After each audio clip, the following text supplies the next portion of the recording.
할렐루야, 거룩한 주일입니다. 오늘도 하나님께서 우리 예배 가운데 함께 하시고 말씀을 통해서 부어주실 은혜를 기대합니다. 오늘도 거룩한 주일, 주님 앞에 예배하고자 이 자리에 나오신 우리 사랑하는 성도님 한 분 한 분을 주님의 이름으로 환영하며 축복합니다. 우리 지난주에 7월 한 달 동안 새롭게 배울 찬양을 저희가 나누었는데요. 빠른 곡입니다. 우리가 정말 이 찬양을 고백하면서 정말 주님 안에서 기뻐 뛰며 나아가는 그러한 은혜가 있기를 간절히 소망합니다. 우리 손뼉 치며 함께 찬양으로 고백하겠습니다.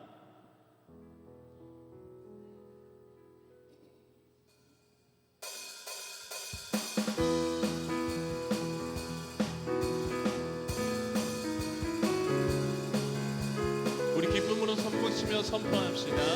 주 안에서 기뻐해. 주 안에서 기뻐해. 주 안에서 기뻐해. 주님 주신 기쁨으로 기뻐하라. 주 안에서 기뻐해. 주 안에서 기뻐해. 주 안에서 기뻐해. 우리의 힘은 주를 기뻐하는 것. 우리 한 번 더 선포합시다. 주 안에서. 주 안에서 기뻐해. 주 안에서 기뻐해. 주님 주신 기쁨으로 기뻐하라. 아멘. 주 안에서 기뻐해. 주 안에서 기뻐해. 우리의 힘은 주를 기뻐하는 것. 기뻐 춤을 추며 기뻐 춤을 추며 크게 소리 높여 사랑이신 주의 이름 내 마음 나의 찬양해. 주를 바라볼 때 새 힘 주시리. 우리의 힘은 주를 기뻐하는 것. 우리 한 번 더 선포합시다. 주 안에서. 주 안에서 기뻐해. 주 안에서 기뻐해. 주님 주신 기쁨으로 기뻐하라. 주 안에서 기뻐해. 주 안에서 기뻐해. 주 안에서 기뻐해. 우리의 힘은 주를 기뻐하는 것. 한 번 더. 주 안에서 기뻐해. 주 안에서 기뻐해. 주 안에서 기뻐해. 주님 주신 기쁨으로 기뻐하라. 아멘. 주 안에서 기뻐해. 주 안에서 기뻐해. 우리의 힘은 주를 기뻐하는 것. 우리 한번 이렇게 선포합시다. 기뻐 춤을 추며 크게 소리 높여 사랑이신 주의 이름 내 마음 나의 찬양해. 주를 바라볼 때 새 힘 주시리. 우리의 힘은 주를 기뻐하는. 우리 함께 선포합시다. 무화과 나무 마르고 포도 열매 없어도 주님 늘 함께 하시니 나는 기뻐하고 즐거워하리로다. 기뻐 춤을 추며 기뻐 춤을 추며 크게 소리 높여 사랑이신 주의 이름 내 마음 나의 찬양해. 주를 바라볼 때 새 힘 주시리. 우리의 힘. 우리 마지막으로 선포합시다. 기뻐 춤을 추며 기뻐 춤을 추며 크게 소리 높여 사랑이신 주의 이름 내 마음 나의 찬양.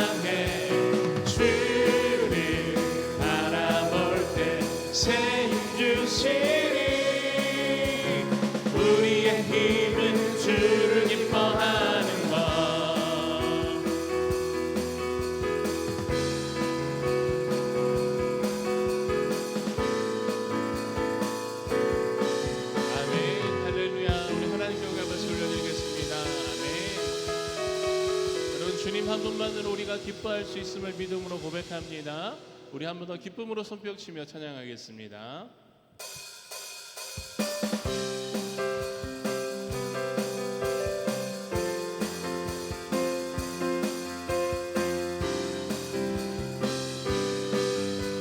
어두운 밤에 깜깜한 밤에 어두운 밤에 깜깜한 밤에 새벽을 찾아 떠난다. 종이 울리고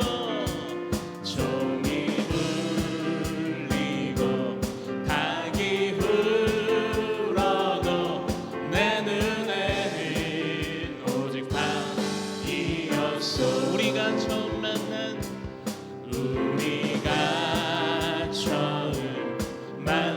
그때는 차가운 새벽이었어. 주님 맘속에 영병이 있음을 나는 느낄 수가 있었어. 우리 선포합시다. 오주여 당신께 감사하리라. 실로암 내게 주심을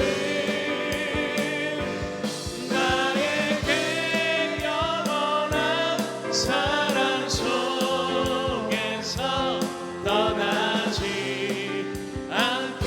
오주여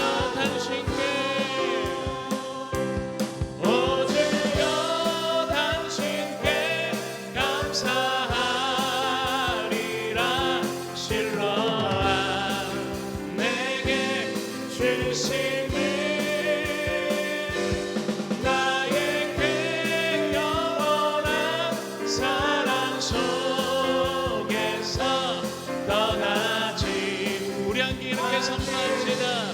이것이 나의 간증이요 이것이 나의 간증이요. 아멘. 이것이 나의 찬송이세. 나 사는 동안 끊임없이 구주를 찬송. 우리 함께 믿음으로 선포합시다. 예수를 나의 구주 삼고 성령과 비로소 거듭나니 이 세상에서 내 영혼이 하늘의 영광. 우리 2절 고백합시다. 온전히 주께 맡긴대요. 온전히 주께 맡긴 내 영. 사랑의 음성을 듣는 중에 천사들 왕래하는 것과 하늘의 영광. 우리 믿음으로 선포합시다. 이것이 나의 간증이요 이것이 나의 간증이요. 아멘. 이것이 나의 찬송이세. 나 사는 동안 끊임없이 구주를 찬. 우리 믿음으로 선포합시다. 주 안에 기쁨 누림으로 주 안에 기쁨 누림으로 마음의 풍랑이 잔잔하니. 아멘. 세상과 나는 간 곳 없고 구속한 주만 보이도다. 아멘. 이것이 나의 간증이요 이것이 나의 찬송이세.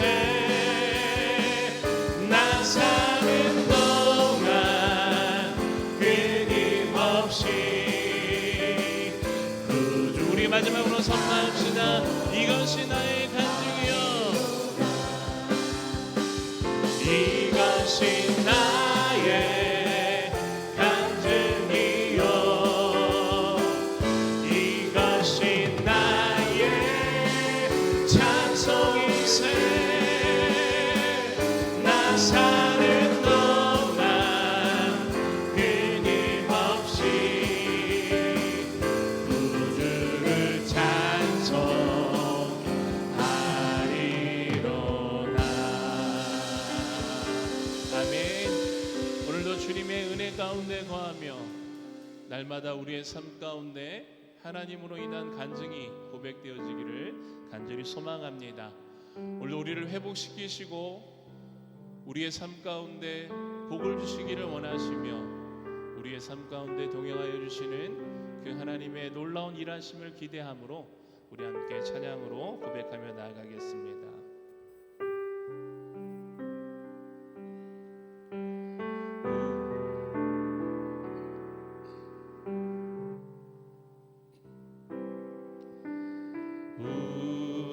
우리 주는 위대하며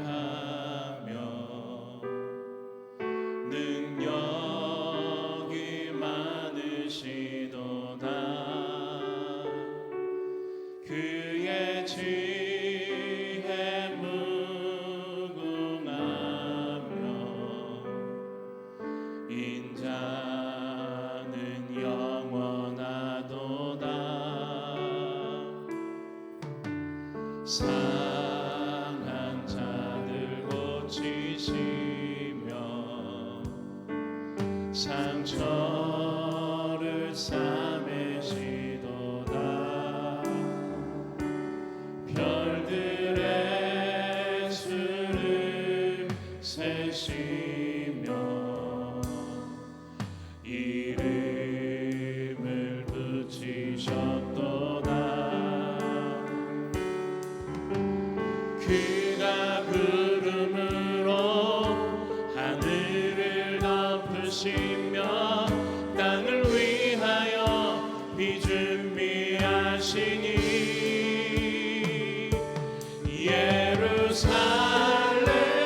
예루살렘아 여호와를 찬송할지어다. 내 하나님을 감사함으로 주 앞에 나가며 주 임재 앞에 예루살렘아 여호와를 찬양하라. 예루살렘아 여호와를 찬송할지어다. 내 하나님을 감사함으로 그 앞에 나가며 주 임재 앞에 경배해. 우리 합심하여 함께 기도할 때 하나님 오늘도 이 예배 가운데 함께 하시고 오늘도 세우신 담임 목사님 성령의 충만함으로 붙들어 주셔서 그 선포되어지는 하나님의 말씀을 통해 우리를 회복해 하시고 하나님의 놀라운 은혜가 이 자리에 가득 차고 넘쳐날 수 있도록 오늘도 이 예배 가운데 임재하여 주시고 하나님의 은혜를 풍성하게 부어달라고 우리 간절한 마음으로 은혜를 사모하며 함께 합심하여 기도하겠습니다. 하나님 감사합니다. 오늘도 거룩한 주일 우리를 주님의 으로 인도하여 주시고 특별히 주님의 몸된 교회에 나와 찬양과 영광과 예배드리게 하심에 감사를 드립니다. 오늘도 세우신 담임 목사님 성령의 충만함으로 붙들어주시고 강의에서 선포되어지는 하나님의 말씀을 통해 오늘도 그 은혜를 깨닫게 하여 주시옵소서. 오늘도 이 시간 이 자리에 나온 사랑하는 성도님 한 분 한 분 주님 기억하셔서 하나님의 은혜의 말씀이 이곳에 선포되어질 때 하나님의 놀라운 은혜와 역사가 나타날 수 있도록 주님 함께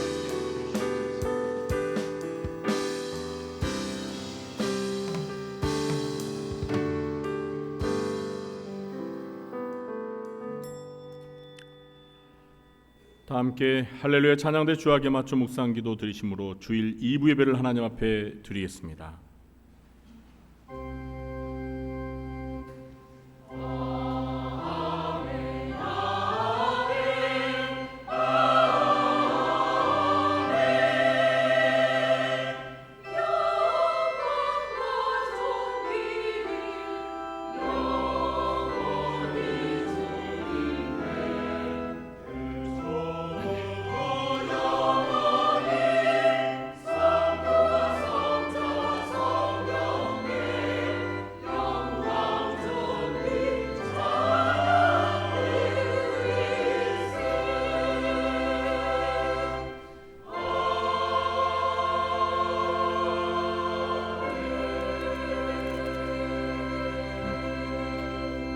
주의 성도들아 여호와를 찬송하며 그의 거룩함을 기억하며 감사하라.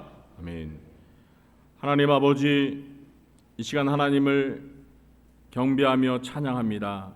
이곳에 오셔서 저희가 드리는 예배를 기쁘게 받아주시고 하늘의 문을 여시사 하늘의 신령한 은혜를 내려 주시옵소서. 예수님의 이름으로 기도하옵나이다. 아멘. 모두 자리에 일어나시겠습니다.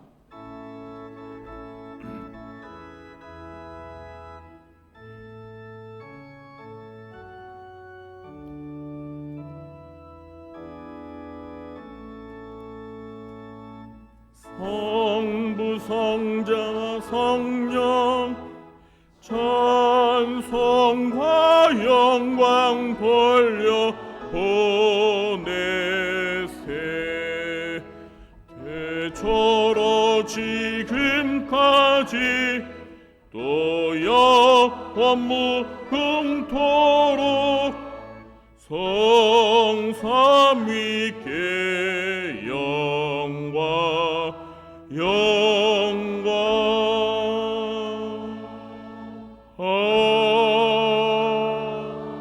아멘.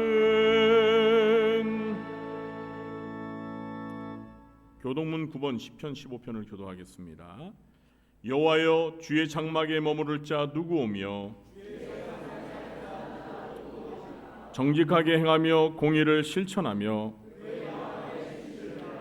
그의 혀로 남을 허물하지 아니하고 그의 이웃에게 악을 행하지 아니하며 그의 눈은 망령된 자를 멸시하며 그의 마음에 서운한 것은 해로울지라도 변하지 아니하며 뇌물을 받고 무지한 자를 해하지 아니하는 자이니 이런 일을 행하는 자는 영원히 흔들리지 아니하리이다. 아멘. 전능하사 천지를 만드신 하나님 아버지를 내가 믿사오며 그 외아들 우리 주 예수 그리스도를 믿사오니 이는 성령으로 잉태하사 동정녀 마리아에게 나시고 본디오 빌라도에게 고난을 받으사 십자가에 못 박혀 죽으시고 장사한 지 사흘 만에 죽은 자 가운데서 다시 살아나시며 하늘에 오르사 전능하신 하나님 우편에 앉아 계시다가 저리로서 산자와 죽은 자를 심판하러 오시리라. 성령을 믿사오며 거룩한 공예와 성도가 서로 교통하는 것과 죄를 사하여 주시는 것과 몸이 다시 사는 것과 영원히 사는 것을 믿사옵나이다. 아멘. 모두 자리에 앉으시겠습니다.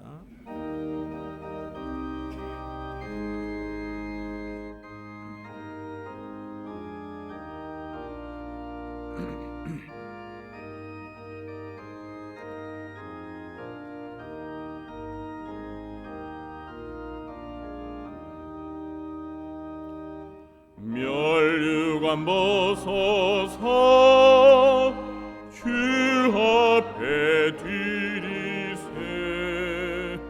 저 천사 기쁜 노래가 온 땅에 퍼지네. 내 혼아 깨어서 주 찬송하여 온 백성 죄를 속하신 만왕의 왕일세. 멸류 면류관 벗소서 주 앞에 드리세 그 손과 몸의 상처가 영광 중 빛나네 하늘의 천사도 그 영광 보고서 고난 내 신비할고자 늘 임무하도다 면류관 벗소서 주 앞에 드리세 온 세상 전쟁 그치고 참 평화 오겠네 주 보좌 앞에서 온 백성 엎드려 그 한량 없는 영광을 늘 찬송합니다.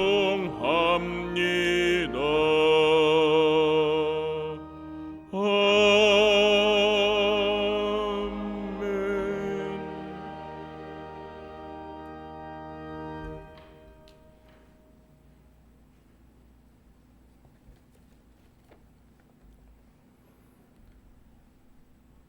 천지 만물을 지으시고 인생의 생사와 화복을 주장하시는 하나님께 찬양과 경배를 드립니다. 한 해의 반환점을 돌아 지난 6개월을 돌아볼 때 나의 부끄러운 모습과 하나님의 은혜가 상충되는 시간이었음을 고백합니다.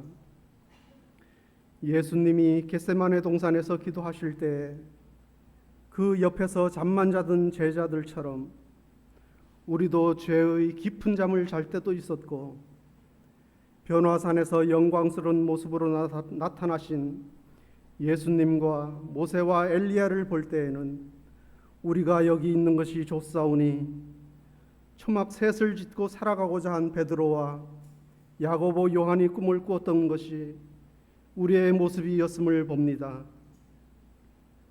이 세상은 땀 흘리지 않고 재물을 소원하고 눈물을 흘리지 않고 열매를 얻는 것이 복이라 생각하지만 하나님의 법칙은 뿌린 대로 거두는 것이 진리인 것을 깨닫게 하옵소서. 열매로 그들을 알리라고 하신 예수님의 말씀을 기억하며 우리의 남은 삶의 시간들을 하나님의 품성을 닮은 열매로 성화되며 단단하게 채워지게 하옵소서. 구약 시대에 제사장들이 성소에 들어가기 전 물두멍에서 손과 발을 씻었듯이 우리의 죄를 씻을 수 있는 십자가 보혈의 피로 우리의 죄를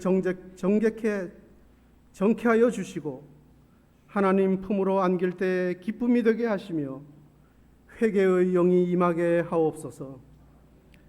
연약한 저희들을 긍휼히 여겨주시고 용서하여 주옵소서.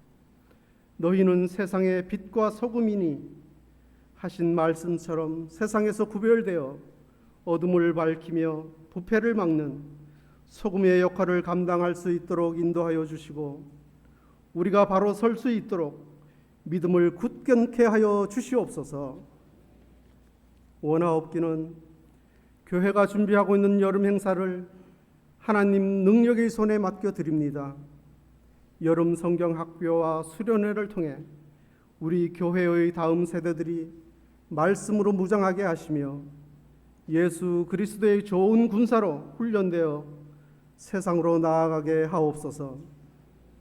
지금은 사회, 경제, 문화가 발달하며 변화하지만 보이지 않는 곳에서는 사람의 죄성이 만연하여 국가 간의 전쟁으로 폐허가 되고 국민들의 마음을 둘로 나뉘어 내란을 조성하며 황폐해진 땅에 기근이 들어 먹을 것이 부족하고 굶어 죽는 사태까지 심각한 시대를 살아가고 있는 것이 오늘의 현실이라면 전염병으로 온 세계가 비상이 걸리고 이것을 극복하려고 온 나라가 전쟁을 치르며 나아가는 이 시대야말로 하나님의 심판이 도래한 것이라 생각됩니다.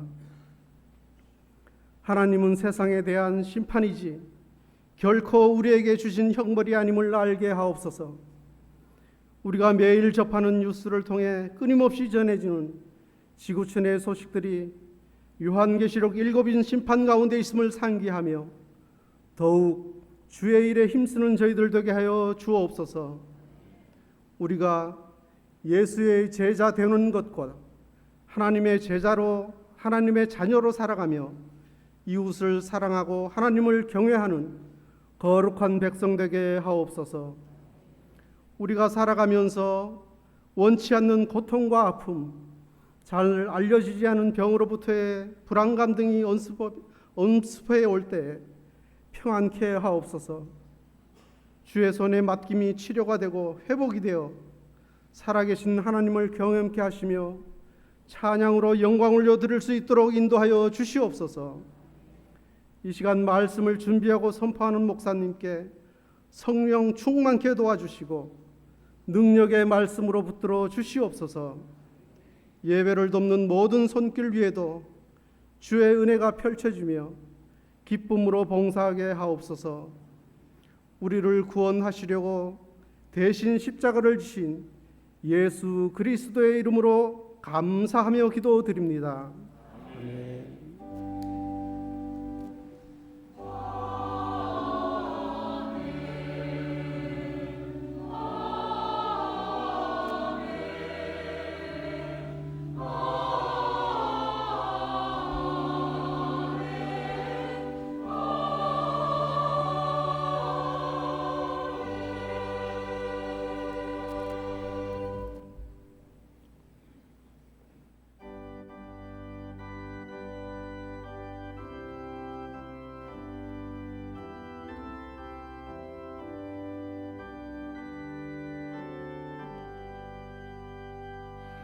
내 임금 예수 내 주여 이제이니 주님 앞에 한없는 은혜 받고서 내 생명 모두 드리오니 그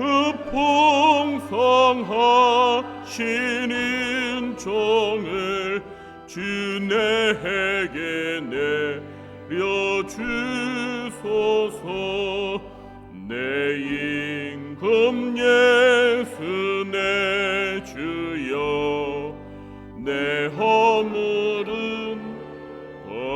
덮으시고 주 십자가에 흘리신 그 피를 믿는 마음 보사 내 중한 죄를 사하여 참 평안하 맘 주소서. 내 임금 예수 내 주여 주 은혜에 감격하여 한없는 감사 찬송일 내 주님 앞에 드리오며 내 맘과 정성 다하여 늘 기뻐하며 살리라.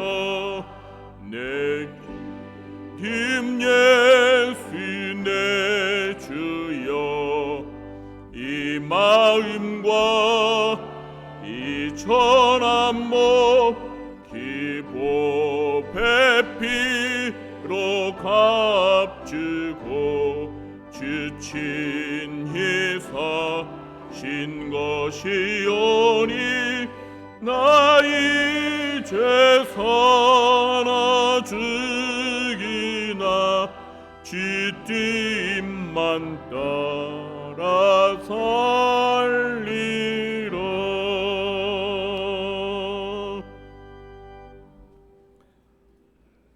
하나님 아버지, 오늘도 하나님을 예배합니다. 하나님께서 저희들에게 베풀어 주신 은혜와 사랑과 축복을 기억하며 이 시간 하나님께 예배하며 저희들의 마음과 뜻과 정성을 모아 하나님 앞에 예물을 바칩니다. 주정 헌금과 11조와 감사와 선교와 구제와 자학 헌금과 또 꽃꽂이 헌금과 성미로 하나님 앞에 드리는 이 예물을 기쁘게 받아주시고 이 예물들이 주의 나라와 주의 몸된 교회를 위하여 온전히 잘 쓰여지도록 함께하여 주옵소서. 주님이 저희들에게 주신 시간과 물질과 몸을 바쳐 주님 앞에 헌신하고 봉사하며 충성하는 주의 사랑하는 자녀들을 기억하여 주시고 이 땅에 살아가는 동안 필요한 것들을 아버지 되신 하나님께서 풍성하게 공급하여 주셔서 범사에 늘 감사하며 더욱 주의 일에 힘쓰는 저희들이 되게 도와 주시옵소서. 무엇보다도 성도들의 건강을 지켜주시고 건강이 연약한 자들의 회복을 주시며 이 땅에서 살아가는 동안 필요한 물질의 축복도 더하여 주시옵소서. 저희들이 늘 하나님 앞에 다윗과 같이 여호와는 나의 목자시니 내게 부족함이 없습니다 고백하는 삶이 되게 도와주옵소서.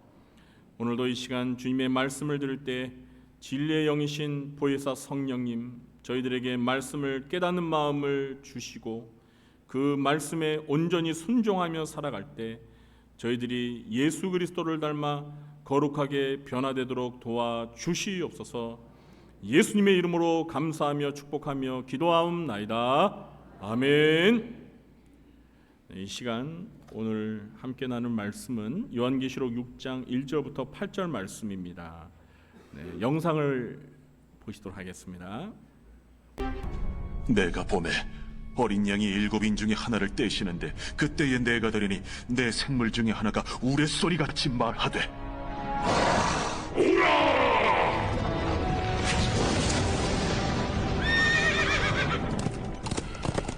이에 내가 보니 흰 말이 있는데 그 탄자가 활을 가졌고 면류관을 받고 나아가서 이기고 또 이기려고 하더라. 둘째 인을 떼실 때에 내가 들으니 둘째 생물이 말하되 오라! 이에 다른 붉은 말이 나오더라. 그 탄자가 허락을 받아 땅에서 화평을 제하여 버리며 서로 죽이게 하고 또 큰 표를 받았더라. 셋째 인을 떼실 때에 내가 들으니 셋째 생물이 말하되 오라! 내가 보니 검은 말이 나오는데 그 탄자가 손에 저울을 가졌더라. 내가 내 생물 사이로부터 나는 듯한 음성을 들으니 이르되 한 데나리온의 밀 한 대요 한 데나리온의 보리 석 대로다. 또 감람류와 포도주는 해치지 말라. 넷째 인을 떼실 때에 내가 넷째 생물의 음성을 들으니 말하되 하기로 내가 봄에 청황색 말이 나오는데 그 탄자의 이름은 사망이니 음부가 그 뒤를 따르더라. 그들이 땅 4분의 1의 권세를 얻어 검과 흉년과 사망과 땅의 짐승들로서 죽이더라.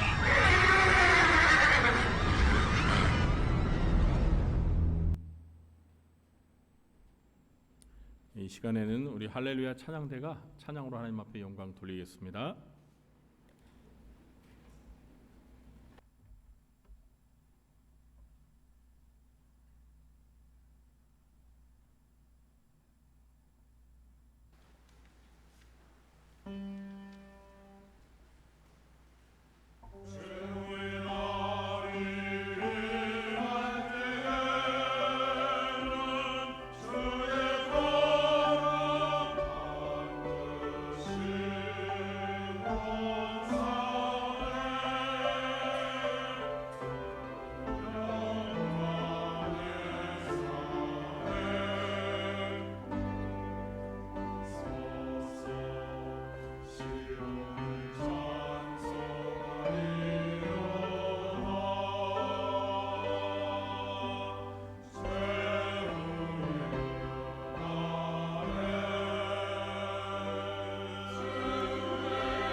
아멘. 오늘도 2부 예배에 참석하신 우리 성도님들에게 하나님께서 은혜와 평강의 복을 베풀어 주시길 예수님의 이름으로 축원합니다. 곁에 계신 분들과 반갑게 마주보면서 인사하겠습니다. 만나서 반갑습니다. 만나서 반갑습니다. 우리는 지난주까지 요한계시록 1장부터 5장까지 살펴보았습니다. 요한계시록의 내용에서 1장부터 5장까지가 가장 쉬운 부분입니다. 그 다음 쉬운 부분이 18장부터 마지막 22장까지입니다. 그리고 6장부터 17장까지가 계시록에서 이해하기 가장 난해한 부분입니다. 이제 오늘부터 어려운 내용을 들어가게 되는데요. 6장부터 17장까지의 큰 중심 내용은 일곱인 심판, 일곱 나팔 심판, 일곱 대접 심판, 이렇게 세 가지 심판 시리즈입니다. 그런데 이 세 가지 심판 시리즈를 해석하는 방법이 사람마다 천차만별입니다. 이 세 가지 심판 시리즈를 해석할 때 제기되는 두 가지 질문에 어떻게 답변을 하느냐가 해석의 차이를 가져오게 됩니다. 첫 번째 질문은 이 세 가지 심판 시리즈 간의 상관관계를 어떻게 보느냐 하는 것입니다. 이 세 가지 심판 시리즈가 같은 내용을 말하는 것인가, 아니면 서로 간에 전혀 다른 내용을 말하는 것인가, 그것도 아니면 서로 긴밀한 관계가 있는가, 이런 질문에 어떤 답을 하느냐에 따라 해석의 차이를 보이게 됩니다. 두 번째 질문은 이 세 가지 심판 시리즈는 언제 발생할 사건인가 하는 것입니다. 예수님의 승천 이후부터 재림 때까지 발생할 사건인가, 아니면 재림 직전에 있을 7년 환난기 때 발생할 사건인가, 이런 질문에 어떤 대답을 하느냐에 따라서 해석의 차이를 보이게 됩니다. 앞으로 제가 계시록을 강의하면서 기회가 되면 이런 질문들에 어떤 해석들이 있는지 대표적인 것들을 몇 가지 비교해서 소개하도록 하겠습니다. 그리고 저는 어떤 해석을 지지하고 왜 그렇게 해석을 하는지 이유도 설명드리겠습니다. 가급적 우리 성도님들이 이해하기 쉽게 설명하도록 노력하겠습니다. 우리 성도님들께서는 6장부터 17장까지 이 계시록의 내용을 많이 반복해서 읽어주시기를 바랍니다. 계시록의 내용을 잘 알아야 제가 설명할 때 이해하기가 쉽습니다. 일단 내용을 모르면 제가 설명을 해도 무슨 말을 하는지 알아듣지를 못합니다. 오늘과 다음 주 2주 동안은 이 세 가지 심판 시리즈 중에서 가장 먼저 나오는 일곱인 심판에 대해서 살펴보겠습니다. 일곱인 심판의 내용에 대해서 구체적으로 들어가기 전에 먼저 일곱인 심판이 무엇인지부터 설명하겠습니다. 일곱인 심판은 어린 양이신 예수님께서 일곱인으로 봉해진 비밀 문서인 두루마리 책에서 인을 하나씩 떼시면서 그 책 안에 기록된 미래에 일어날 일들이 하나씩 공개되는 내용입니다. 이것을 심판이라고 부르는 이유는 그 내용이 재앙의 성격을 띠기 때문입니다. 그럼 이 일곱인 심판에 관한 사건들은 언제 발생할까요? 어떤 사람들은 일곱인 심판, 일곱 나팔 심판, 일곱 대접 심판이 요한계시록이 주어진 때로부터 예수님이 재림하실 때까지 신약시대 전반에 걸쳐 일어날 일이라고 해석합니다. 또 어떤 사람들은 이 세 가지 심판 시리즈가 예수님이 재림하시기 전 7년 환난기에 일어날 일이라고 해석을 합니다. 저는 어떤 입장이냐면 이 두 가지를 절충하는 입장입니다. 먼저 일곱인 심판은 요한계시록이 주어진 때로부터 예수님이 재림하실 때까지 일어나게 될 말세의 징조와 재림의 징조들을 나타내는 심판이라고 해석을 합니다. 반면에 일곱 나팔 심판은 예수님의 재림 전 7년 환난기에 일어날 일들에 관한 예언이고, 일곱 대접 심판은 7년 환난기 중에서도 후 3년 만에 일어날 일들에 관한 예언으로 해석을 합니다. 그러니까 일곱인 심판은 이 범위가 신약 전체에 해당하고요, 일곱 나팔 심판은 예수님의 재림 전에 7년 환난기에 관한 예언이고요, 그리고 일곱 대접 심판은 그 7년 환난기 중에서도 후 3년 만에 일어날 일로 해석하는 것입니다. 일단은 이렇게 간단히 설명을 드리고요, 앞으로 계시록의 내용을 강의하면서 해당되는 내용을 다룰 때 좀 더 자세하게 설명을 드리도록 하겠습니다. 세 가지 심판 시리즈 중에서 맨 먼저 다루는 일곱인 심판이 요한계시록이 주어진 때로부터 예수님이 재림하실 때까지 일어나게 될 말세의 징조와 재림의 징조들을 나타내는 심판이라고 해석하는 이유는 마태복음 24장에서 예수님께서 말씀하신 말세와 재림의 징조에 관한 예언 때문입니다.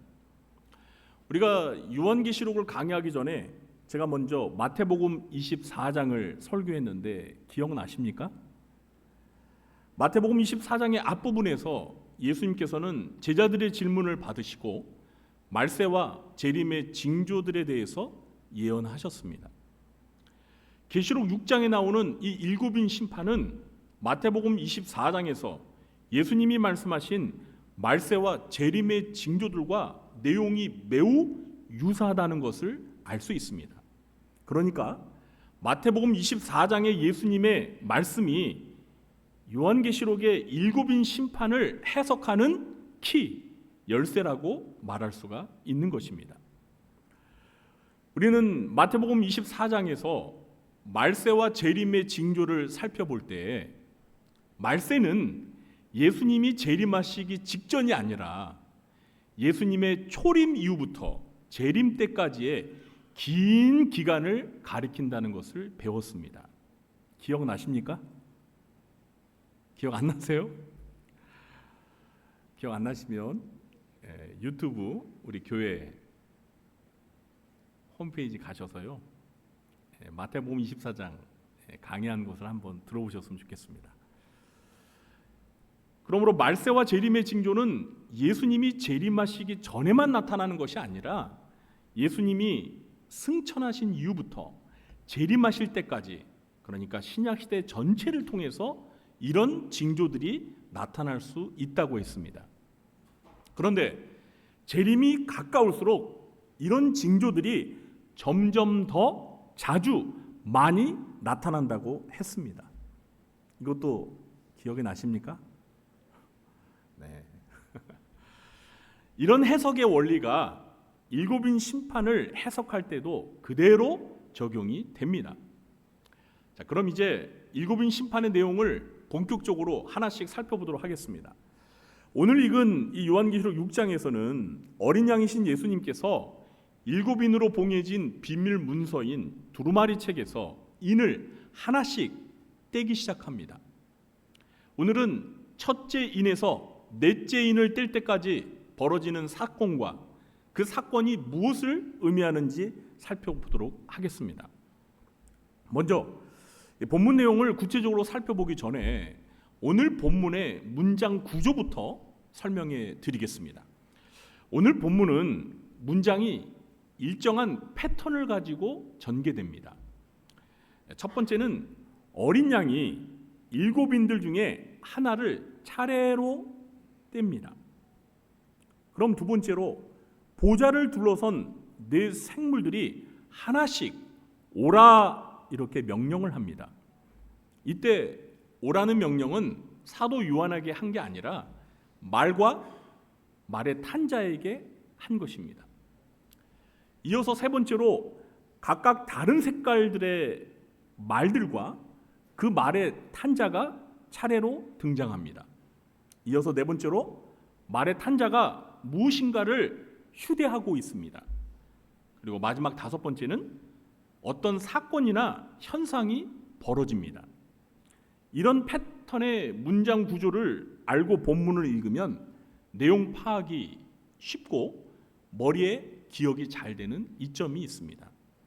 자, 그럼 이제 본격적으로 어린 양이신 예수님께서 첫째인부터 넷째인까지 뗄 때 어떤 일이 벌어지는지, 그리고 그 일들에 담긴 의미가 무엇인지 자세히 살펴보도록 하겠습니다.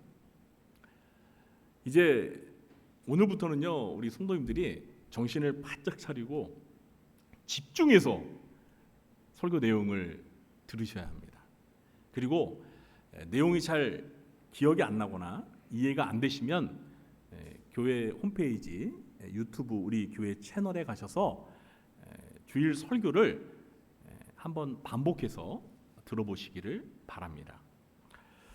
자, 먼저 첫째인을 뗄 때 어떤 일이 벌어졌는지 살펴보겠습니다. 우리 1절과 2절 말씀을 함께 읽어보도록 하겠습니다.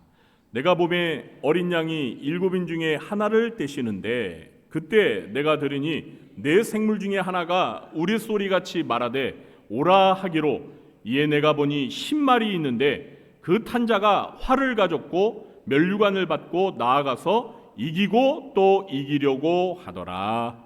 아멘. 요한은 어린 양이신 예수님이 7인 중에 첫째 인을 떼시는 것을 보았습니다. 누가 인을 떼신다고요? 그렇습니다. 어린 양이신 예수님께서 인을 떼십니다. 이것은 이 두루마리 책에 담긴 내용을 개봉해서 알려주시는 주체가 바로 어린 양이신 하나님의 아들 예수 그리스도라는 것을 말하는 것입니다. 그리고 동시에 이 7인 심판을 주관하는 분이 어린 양이신 예수님이라는 사실을 말해 주는 것입니다. 자, 예수님께서 첫째인을 떼시자 요한은 네 생물 중에 하나가 우레소리, 천둥 같은 큰 소리로 오라 하고 말하는 소리를 들었습니다. 자, 그러자 요한은 이어서 무엇을 보았습니까? 10마리 등장하는 것을 보았고 그 10말 위에 탄자가 활을 가졌고 면류관을 받고 나가서 이기고 또 이기려고 하는 것을 보았습니다. 자, 그럼 첫째인을 뗄 때 등장한 이 10말과 그 말을 탄 자의 정체는 과연 무엇일까요? 이것을 밝혀내는 것이 매우 중요합니다. 10말과 그 말의 탄 자는 무엇인가를 상징하는 것입니다. 말의 색깔은 말 위에 탄 자가 뭘 상징하는지 힌트를 주는 것이고요. 그 말의 탄 자가 실제 사람을 가리키는 것이 아니라는 것을 우리는 8절을 통해서 알 수가 있습니다. 8절은 첫째인부터 넷째인을 뗄 때를 해석하는 중요한 열쇠라고 말할 수 있는데요.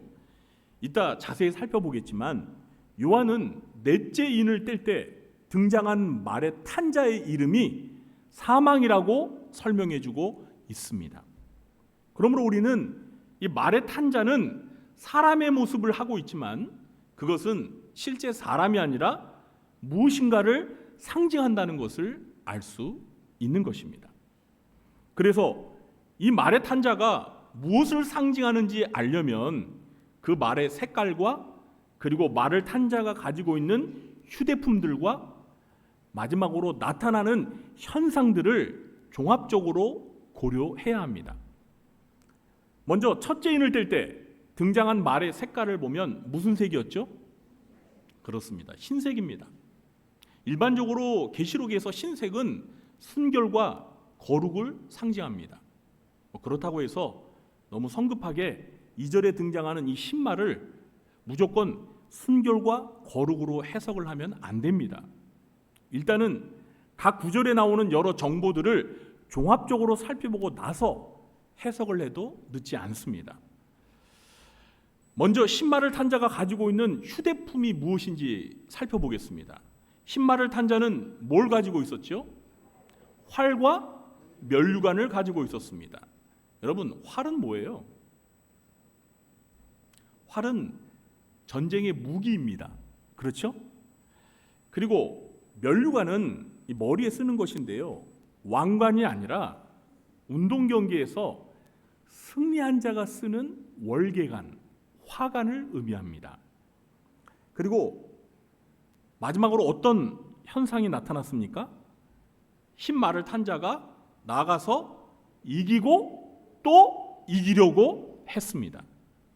자, 흰 말과 휴대품인 활과 승리의 면류관, 그리고 이기고 또 이기려고 하는 이 모든 것을 종합해 볼 때 이 흰 말의 탄 자의 정체는, 잘 들어보세요, 전쟁에서의 승리와 정복을 상징하는 것입니다.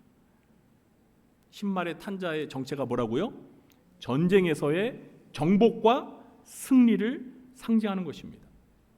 그러니까 일곱인 심판에서 첫째 인을 떼는 것과 관련해서 미래에 벌어질 사건은 서로가 싸워서 이기려고 하는 전쟁이 발생할 것이라는 겁니다. 이것은 예수님께서 마태복음 24장에서 말세와 재림의 징조로 다음과 같이 말씀하신 내용에서도 확인할 수가 있습니다. 마태복음 24장 6절과 7절입니다. 난리와 난리 소문을 듣겠으나 너희는 삼가 두려워하지 말라. 이런 일이 있어야 하되 아직 끝은 아니니라. 민족이 민족을, 나라가 나라를 대적하여 일어나겠고. 말세의 징조로서, 재림의 징조로서 나라와 나라 간에, 민족과 민족 간에 서로 대적하여 난리와 난리 소문을 듣게 된다는 거예요. 다시 말해서 전쟁이 일어나는 소문을 듣게 된다는 것입니다. 첫째 인을 떼는 것이 알려주는 심판의 메시지는 예수님의 승천 이후부터 재림 때까지 많은 전쟁이 발생하게 될 것이며, 재림이 가까울수록 점점 더 민족과 나라 간에 서로 대적하며 이기려는 전쟁이 발생한다는 것입니다. 과거 역사에도 크고 많은 작은 전쟁들이 있었고, 20세기와 21세기에 와서 제1차 세계대전, 제2차 세계대전을 비롯해서 6.25와 베트남 전쟁, 이란과 이라크 전쟁, 그리고 현재 러시아와 우크라이나 전쟁, 이스라엘과 팔레스타인 전쟁이 계속되고 있습니다. 안타깝지만 앞으로 예수님의 재림이 가까울수록 이 전쟁은 끊이지 않고 더 계속될 것입니다. 우리가 러시아와 우크라이나 간의 전쟁, 그리고 이스라엘과 팔레스타인 간의 전쟁이 하루빨리 끝나기를 새벽마다, 날마다 기도하고 있지만 어쩌면 그 전쟁이 쉽게 끝나지 않을 수도 있습니다. 오히려 주변으로도 확산이 될 수도 있습니다. 왜냐하면 첫째 인을 뗄 때 그 신말의 탄 자가 이기고 또 이기려고 하기 때문입니다. 여러분, 전쟁에서는요, 양보가 있어요, 없어요? 양보가 없습니다. 전쟁에서는요, 오직 이기기 위해서 싸우는 겁니다. 지면은요, 나라를 빼앗기는 거예요. 우리가 러시아와 우크라이나 전쟁도 처음 발발할 때 많은 사람들은요, 에이, 이거 전쟁 얼마 못 가서 러시아가 이기지, 우크라이나가 겁도 없이 저 전쟁에 뛰어들었는데 뭐 얼마 못 가서 전쟁 금방 끝날 거야, 이렇게 추측하는 사람들이 많았어요. 그런데 여러분, 지금 3년이 지났습니다. 아직도 전쟁이 끝나지 않았어요. 언제 끝날지도 몰라요. 이스라엘과 팔레스타인은 여러분, 전쟁이 시작할 때 더 빨리 끝날 줄 알았어요. 사실 뭐 이스라엘이라는 땅이 그렇게 큰 땅이 아닙니다. 그 작은 나라에 가자 지구라고 조그만 동네에서 전쟁이 시작됐습니다. 그런데 여러분, 아직까지도 끝날 줄 모르고 있습니다. 물론 우리는 바라보는 입장에서 하루빨리 전쟁이 끝나기를 간절히 염원합니다. 그러나 이 일곱인 심판 가운데 첫째 인을 뗄 때 벌어지는 일을 보면 세상에서 전쟁은 끊임없이 계속 될 거라는 것입니다. 그리고 예수님의 재림이 가까울수록 전쟁은 점점 더 많이 일어나게 될 것입니다. 다음은 둘째 인을 뗄 때 어떤 일이 벌어졌는지 살펴보겠습니다. 우리 3절과 4절 말씀도 함께 읽어보겠습니다. 둘째 인을 떼실 때 내가 들으니 둘째 생물이 말하되 오라 하니 이에 다른 붉은 말이 나오더라. 그 탄자가 허락을 받아 땅에서 화평을 제하여 버리며 서로 죽이게 하고 또 큰 칼을 받았더라. 예수님이 둘째 인을 떼시자 이번에는 둘째 생물이 오라 말했습니다. 그러자 어떤 말이 등장했죠? 붉은 말이 나왔습니다. 그리고 붉은 말 위에 탄자가 땅에서 화평을, 그러니까 평화를 제하여 버리는 허락을 받았고 서로 죽이게 하고 큰 칼을 받았습니다. 일반적으로 요한계시록에서 붉은색은 피를 상징합니다. 큰 칼은 활처럼 전쟁의 도구입니다. 그 붉은 말 위에 탄자가 평화를 제거할 권세를 받았고 서로 죽이게 하고 또 큰 칼을 받았습니다. 그러므로 이런 내용들을 종합적으로 검토해 볼 때 붉은 말 위에 탄자는, 잘 들으세요, 전쟁을 통한 살상을 상징합니다. 뭘 상징한다고요? 전쟁을 통한 살상을 상징합니다. 이 둘째 인은 첫째 인과 매우 긴밀한 관계가 있습니다. 첫째 인을 뗄 때 민족과 나라 간에 서로 대적하며 이기려는 전쟁이 발생했다면 이 둘째 인을 뗄 때는 그 전쟁으로 인하여 많은 희생자들이 발생하게 될 것을 의미하는 것입니다. 20세기에 들어서 가장 큰 전쟁이었던 세계 2차 대전만 놓고 보더라도 동원된 병력이 1억 1천만 명이었고요. 전사자는 2,700만 명, 그리고 민간인 희생자는 2,500만 명이었습니다. 역시 우리 교회 성도님들은 놀라지도 않습니다. 뭐 그 정도 죽을 수 있지 뭐. 우리나라에서 발발한 6.25 전쟁은 1816년부터 1965년 기간 동안 전 세계 전쟁 50개 중에서 2차 세계대전과 1차 세계대전 다음으로 3위를 기록한 큰 전쟁입니다. 6.25 전쟁 기간 중에 남한과 북한 군인의 사상자가 191만 3천 명이었고 민간인의 사상자는 280만 명이었습니다. 그래도 안 놀라세요? 우리나라 얘기하는 거예요 지금. 한반도에서 일어난 6.25 전쟁.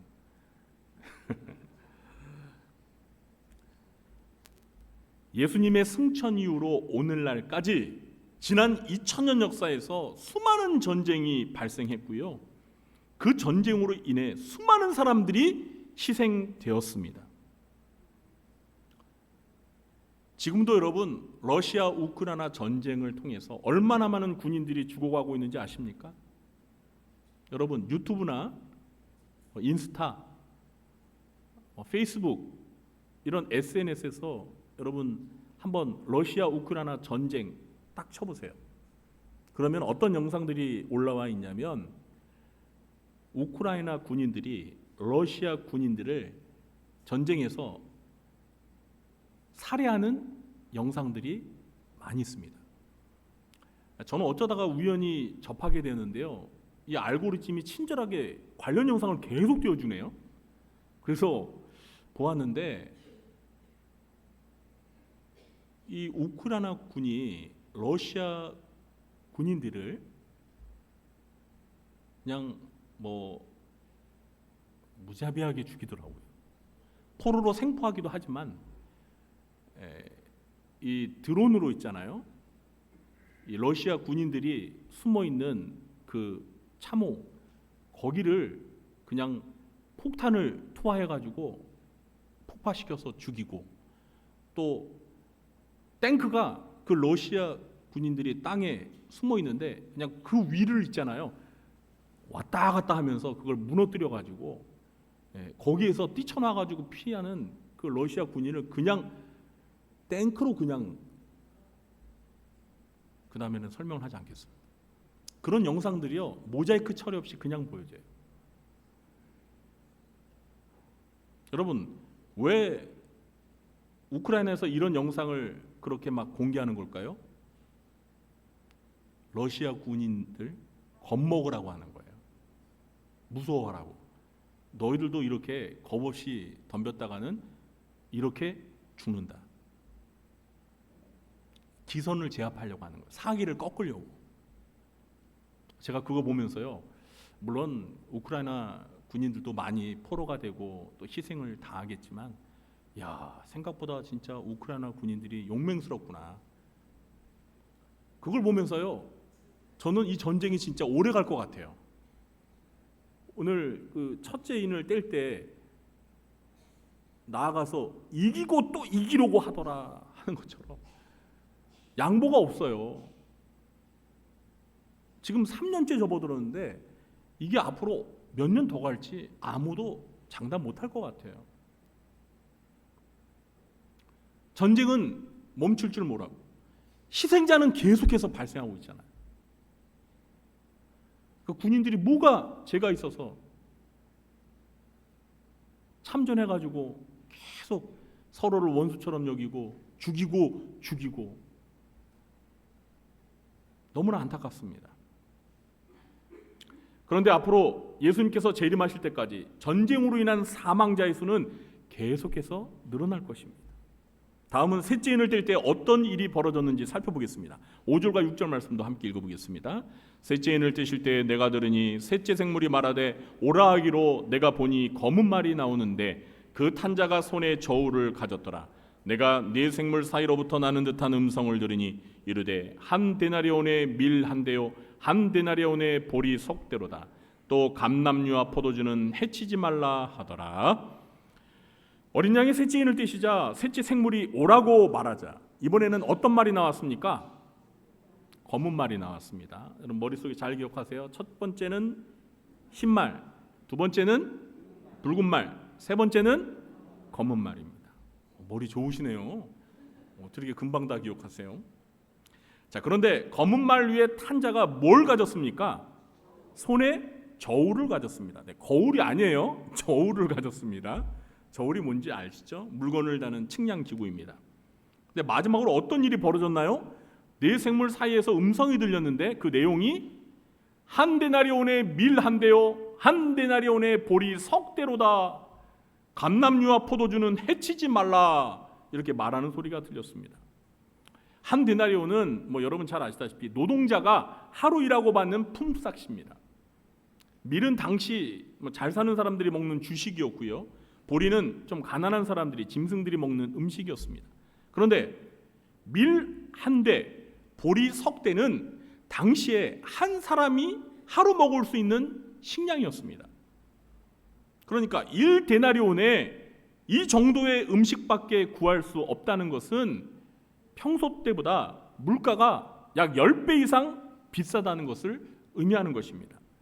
기껏 하루 열심히 일해서 다른 가족들은 먹을 음식을 구하지 못하고 자기 혼자 입에 풀칠할 정도라는 것은 그만큼 물가가 상승해서 화폐 가치가 떨어지고 식량이 부족하다는 것을 의미하는 것입니다. 그러므로 이 모든 정보를 종합해 볼 때 검은 말을 탄 자는 잘 들으세요. 기근을 상징하는 것입니다. 뭘 상징한다고요? 기근. 마태복음 14장 7절에서 예수님은 말세와 재림의 징조 중에 전쟁 다음으로 일어날 일에 대해서 이렇게 예언하셨습니다. 곳곳에 기근과 지진이 있으리니. 뭐가 있으리니요? 기근과 지진이 있으리니. 이 기근은 기후 재앙으로 인해 발생하기도 하고요. 또 전쟁으로 인하여 자연이 파괴되면서 기근이 찾아오기도 합니다. 과거에도 오늘날에도 전 세계를 둘러보면 기근으로 인해서 식량이 부족하여 굶어 죽는 사람들이 있을까요, 없을까요? 있어요, 없어요? 에이, 이게 뭐가 있어요, 목사님? 아유, 지금 한번 저기 마트 한번 가보세요. 그냥 먹을 게 넘쳐나요. 저희 집에 와보세요. 그냥 냉장고에 그냥 유통기한이 지난 음식들이 빡빡 쳐 있습니다. 아, 우리 집 말고요. 그런데 무슨 먹을 게 없어서 식량 부족으로 배고파 죽는 사람이 있어요. 아유, 지금 어느 때인데. 여러분, 우리나라는 이렇게 먹고 살 게 넘쳐나지만 전 세계를 둘러보면은요, 아직도 식량 부족으로 배고파 기근에 허덕이다가 죽는 사람들이 많습니다. 제가 며칠 전에 우연히 그 기아 대책은 아니고 월드비전에서 이렇게 후원 동료 영상을 보게 되었는데 8살짜리, 제가 어느 나라인지는 모르겠어요. 아프리카는 확실한데 8살짜리 여자 꼬마애가 자기 남동생이랑 둘이 살아요. 얼마 전에 엄마가 죽었습니다. 왜 죽었는지는 얘기를 안 하더라고요. 고아가 된 거예요. 그런데 이 아이들이 먹고 살 게 없어서 뭘 하냐면 큰 돌을 있잖아요. 그걸 막 깨트려 가지고 작은 자갈로 만들어서 그걸 팔아서 먹을 걸 구하려고 하는데 아무도 안 사준대요.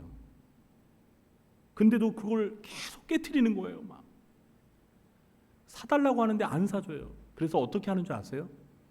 동생이랑 저 들에 나가서 풀을, 무슨 풀인지도 모르는데 그걸 뜯어다가 물을 부어가지고 그걸 끓여가지고 그 풀을 먹어요.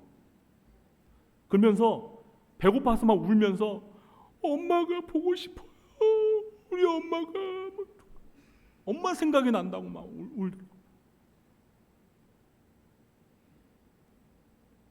제가 그걸 보면서 정말 깜짝 놀랐습니다. 야, 우리는 그냥 먹고 남아서 그냥 음식 쓰레기가 그냥 몇 조에 해당될 만큼 그렇게 넘쳐나는데 저 아프리카의 저 나라의 저 어린이는 식량을 살 수 없어서 풀죽을 먹으면서 연명을 하고 있다는 걸 보니까 야, 정말 심각하구나.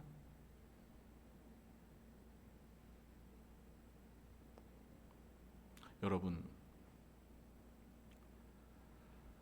앞으로 기후재앙이 더 심각해질 것이 빤히 예상되고 있지 않습니까? 기근은 더 심각해질 것입니다. 그리고 전쟁으로 인한 기근도 더해져서 식량은 부족해지고 물가는 점점 상승하게 될 것입니다. 그래도 6절 하반절에 보니까 감람류와 포도주는 해치지 말라고 해서, 이 감람류와 포도주는 성경에서 하나님의 은혜를 상징하는 것들입니다. 그러니까 하나님께서 식량을 다 없애지 아니하시고 먹을 것을 남겨두시는 은혜를 베푸신다는 거예요. 그래도 기근의 문제는 완전히 해결되지 않습니다. 여러분, 우리는 날마다 주기도문을 고백하면서 일용할 양식을 구합니다. 여러분, 일용할 양식이 뭐예요? 하루 필요한 양식이에요. 예수님께서 우리 보러 하나님 아버지께 하루 필요한 그날 매일의 양식을 구하며 살라고 했습니다. 그런데 여러분, 솔직히 저와 여러분 어떻습니까? 매일매일의 양식만 하나님 우리에게 주셨습니까? 아니잖아요. 한 달 먹고도 남는 양식을 주시잖아요. 한 달이 뭐예요? 그런데 여러분, 제가 아까 말씀드린 그 아프리카의 그 어린이는요, 그날 먹을 양식이 없어요. 제가 그걸 보면서 야, 우리는 불평하지 말아야 돼. 정말 불평하지 말아야 돼요, 여러분. 여러분 중에서 그 아프리카의 어린이처럼 먹을 게 없어서 하나님, 저 오늘 먹을 양식을 주세요라고 기도하시는 분 빼고는 우리는 불평하지 말아야 돼요. 감사해야 돼요. 그리고 할 수 있으면 전 세계에서 그렇게 기근에 허덕이는 굶주리는 사람들을 도와야 됩니다. 여러분, 제가 기아대책 이사인데요. 저도 이렇게 도우면서 후원하고 있는데 여러분도 기회가 되시면 월드비전도 좋고 기아대책도 좋고, 기왕이면 기아대책. 이름이 기아대책이잖아요. 기아대책. 그러니까 좀 후원하세요. 여러분, 그거 비싼 거 아닙니다. 5,000원, 10,000원, 뭐 30,000원, 50,000원 여러분 형편에 맞게 하십시오. 그러면 우리가 알지 못하는 그렇게 기근에 허덕이며 굶어 죽어간 아이들을 살릴 수가 있습니다. 아멘 하시는 분이 한 분도 안 계시죠. 이미 그렇게 뭐 후원하고 있는 분들도 많을 거예요. 다음은 넷째 인을 뗄 때 어떤 일이 벌어졌는지 살펴보도록 하겠습니다. 7절과 8절을 읽어보겠습니다. 넷째 인을 떼실 때 내가 넷째 생물의 음성을 들으니 말하되 오라 하기로 내가 보매 청황색 말이 나오는데 그 탄자의 이름은 사망이니 음부가 그 뒤를 따르더라. 그들이 땅 4분의 1의 권세를 얻어 검과 흉년과 사망과 땅의 짐승들로서 죽이더라. 어린 양의 넷째 인을 떼시자 넷째 생물이 오라 말하고 어떤 말이 나왔습니까? 청황색 말이 나왔습니다. 여러분, 청황색 아시죠?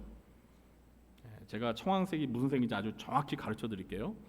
청황색 말의 탄자가 누구인지 그 이름을 알려주었는데요. 아까 제가 말씀을 드렸죠. 그 이름이 무엇입니까? 네, 사망입니다. 사망, 죽음. 청황색은요, 죽은 사람의 시신의 색깔입니다. 여러분, 죽은 사람 시신 그 피부색 보셨어요? 네, 그게 청황색. 어떻게 죽은 사람의 시신을 봐요? 저 못 봐. 그러면 어떻게 하냐면 여러분 멍들었을 때 아시죠? 예, 멍들었을 때 그 색깔이 청황색이에요. 죽은 피가 있는 피부. 이제 청황색이 뭔지 확실히 아셨습니까? 네. 그리고 어떤 일이 벌어졌습니까? 음부가 그 뒤를 따르고 있었습니다. 음부는 사람이 죽어서 가는 곳을 가리킵니다. 그리고 그들은 사망과 음부를 가리킵니다. 검과, 여기서 칼이죠. 흉년과 사망과 땅의 짐승들로 땅 4분의 1을 죽일 권세를 얻었다고 말합니다. 특히 학자들은 여기에서 사망이라는 단어는 전염병으로 인하여 죽는 죽음을 가리킨다고 해석을 합니다. 마태복음 24장의 말세의 징조와 같은 말씀을 누가복음 21장 11절에서도 예수님께서 말씀하셨는데 이렇게 기록하고 있어요. 잘 들어보세요. 곳곳에 큰 지진과 기근과 전염병이 있겠고, 뭐가 있겠고요? 전염병이 있겠고, 말세와 재림의 징조로서 곳곳에 전염병이 있다는 거예요. 넷째 인을 뗄 때 칼, 그러니까 전쟁과 흉년, 기근과 전염병과 땅의 짐승으로 인해서 땅의 인구의 4분의 1이 몇 분의 1이요? 4분의 1이 죽게 되는 큰 재앙이 임하게 될 것이라는 예언입니다. 어떻게 보면 이 넷째 인은 앞에서 말하는 첫째, 둘째, 셋째 재앙이 함께 임하여서 총체적인 재앙으로 땅의 많은 사람들을 죽음으로 몰고 가는 심각한 재앙을 예고하는 것입니다. 만일 오늘날 이런 재앙이 임하면은요, 전 세계 80억 인구 중에서 4분의 1이 죽으니까 몇 명이 죽는 겁니까? 20억이 죽는 거예요. 정말 끔찍한 재앙이 아닐 수 없습니다. 아직 우리 세대에 이런 큰 재앙이 임하지 않았는데요, 앞으로 미래에 있을지도 모릅니다. 우리가 세계 역사를 배우다 보면 중세 시대 때 14세기 초 중반에 저 유럽에 여러분 패스트로 인한 전염병이 어마어마하게 죽어갔습니다. 여러분, 흑사병. 네. 불과 몇 년 전만 해도 코로나로 인해서 전 세계에 엄청난 사람이 죽었잖아요. 여러분, 인도에 그냥 막 장사를 못 지내가지고 그냥 뭐 이 흐르는 강에 뭐 그냥 들에 시신을 놓고 막 태워서 장사하는 거 못 보셨어요? 우리나라도 여러분 코로나 때 많은 사람들이 죽어가지고 3일장을 못 치러가지고 사흘장을 지나기도 하고, 서울 경기권에서 장례장이 없어가지고 저 지방에 가기도 하고, 그리고 우리 가까운 가족과 친척 가운데서 코로나로 돌아가신 분들도 있어요. 우리 교회 성도님 중에서도 돌아가신 분이 있어요. 이런 일들이 여러분 그냥 있는 게 아닙니다. 다 계시록에 마태복음 24장에 예수님이 예언하신 것이 그대로 이루어져 가고 있는 거예요. 우리는 오늘 첫째 인부터 넷째 인을 뗄 때까지 있게 될 일들에 관해서 살펴보았습니다. 7개 인 중에서 4개 인을 떼었으니 이제 몇 개가 남았죠? 3개 인이 더 남았습니다. 앞서 말씀드린 대로 이 7인 심판은 요한이 계시록을 기록한 이후로 예수님이 재림하실 때까지 이 땅에 임하게 될 재앙의 심판을 가리킵니다. 우리는 과거에 이런 재앙들이 있었고 현재도 진행되고 있는 것을 보고 있고 앞으로도 더 많이 있게 될 것을 예상해야 합니다. 그리고 예수님이 재림하실 때가 점점 가까울수록 오늘 살펴본 이 전쟁과 기근, 전염병, 죽음으로 인한 재앙이 더 심해질 것이고 이런 재앙으로 인하여 많은 사람들이 희생될 것을 기억해야 합니다. 그러나 이 심판을 주관하는 분이 누구라고 했죠? 이 인을 떼시는 분이 누구예요? 사탄 마귀입니까? 아닙니다. 어린 양이신 하나님의 아들 예수 그리스도이십니다. 이 7인 심판을 주관하시는 분이 우리를 죄와 사망에서 구원하신 하나님의 어린 양 예수 그리스도인 줄 믿으시기 바랍니다. 그러니까 너무 두려움에 사로잡히지 마시고요. 예수님의 재림을 준비하면서 믿음으로 살아갈 때 이런 재앙들 가운데서도 하나님이 우리와 함께 하셔서 우리를 지켜주시고 이러한 재앙 속에서 믿음으로 우리를 승리할 수 있도록 도와주실 줄 믿으시기 바랍니다. 기도는 제가 이따가 함께 같이 하도록 하겠습니다. 먼저 광고 말씀 드리도록 하겠습니다. 오늘 2부 예배 마친 후에는 본당에서 상록회 권사의 강남전도의 원례가 있습니다. 오늘 점심 주방 봉사는 리브가 연전도에서 섬겨주시겠습니다. 감사합니다. 오늘 저녁 예배는 권사의 헌신 예배로 드립니다. 권사님들은 참석해 주시기 바랍니다. 수도내 여전도 연합회 정기 실행위원회 모임이 내일 모레 7월 16일 화요일 오전 11시에 양평읍교회에서 있습니다. 가실 분들은 교회에서 오전 10시에 차가 출발하니까 시간에 맞춰서 오시기 바랍니다. 2024년 상반기 교회 장학생 신청 안내 공고문을 참고하셔서 7월 21일 주일까지 접수해 주시기 바랍니다. 신청서와 추천서 같이 제출해 주시고요. 마감일을 꼭 지켜주시기 바라고 또 우리 성도님들 이 뜻깊은 일에 장학헌금으로 많이 동참해 주시기 바랍니다.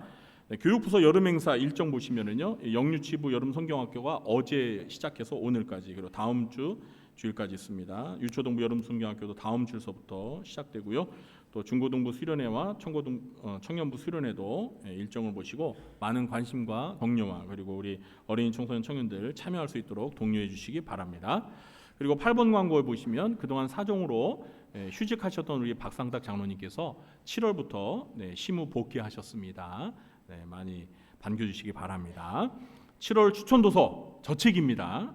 제가 아주 기뻐하는 추천도서 꼭 구입하셔서 우리 대한예수교 장로회 총회 우리 교단 성도로서 신학적인 정체성을 가지고 저 책을 꼭 읽어보시면서 우리가 믿는 것이 무엇인지 꼭 보시기 바랍니다. 너무 좋은 책이에요. 7,000원밖에 안 합니다. 여러분 꼭 구입하셔서 읽어보시기 바랍니다.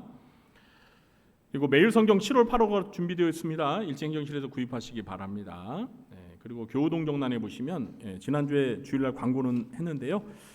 주보에 실리지 않아서 다시 말씀드립니다. 구구역 한나에 우리 박경자 집사님 그리고 모세 우리 김현수 집사님의 장모 되시죠. 우리 박경자 집사님의 어머님께서 친정 어머님께서 하나님의 부르심을 받아서 장례를 마치었고 또 문상을 하고 왔습니다. 많이 위로해 주시기 바랍니다. 장례 마치고 우리 박경자 김현수 집사님 가정에서 담내 떡을 준비하셨습니다. 점심사 때 맛있게 드시고 많이 위로해 주시기 바랍니다. 그리고 환자 입원 환자 광고가 있습니다. 5구역 상록회 진옥자 집사님이 왼쪽 팔과 고관절 골절이 되어서 윤서병원에 입원하여 내일 수술을 앞두고 있습니다. 수술이 잘 되고 빨리 회복될 수 있도록 기도해 주시기 바랍니다. 그리고 주보의 이 환자 광고는요, 이제 우리 성도님들이 본인이 원하실 때만 실리기 때문에 저희가 또 이렇게 병원에 입원하신 분이 있어도 저희 신방을 하더라도 이렇게 주보에 알리지 못하는 경우가 있습니다. 어쨌든 우리 주변에 또 구역 식구들 가운데 또 뭐 수술을 앞두고 있거나 또 수술 이후에 회복 중에 있거나 이런 환우분들이 있습니다. 많이 위해서 기도해 주시기 바랍니다. 생일 맞으신 분들이 7분 계십니다. 진심으로 축하드리고요. 군에 가 있는 우리 5명의 청년들 위해서 늘 기도해 주시기 부탁드립니다. 네, 오늘 새 가족분이 등록하셨습니다. 너무 반갑고 기쁜데요. 제가 성함을 호명할 때 잠시 자리에서 일어나 주시면 박수로 환영하는 시간을 갖도록 하겠습니다. 김순자 권사님이 전도하셨습니다. 김옥순 성도님 어디 계십니까? 네, 저기 계시네요. 네, 반갑습니다. 잘 오셨습니다. 환영합니다. 네, 예배 마친 후에 새가족부실에서 저를 만나 주시기 바랍니다. 네, 우리 일어나서 찬송가 265장 1절 4절 부르신 후에 제가 기도와 또 새가족분 위해서 기도하고 축도로 예배를 마치도록 하겠습니다.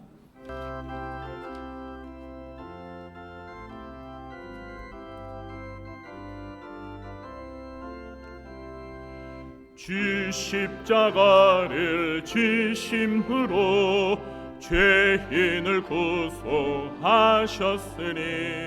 그 피를 보고 믿는 자는 주님의 진노면 하겠네.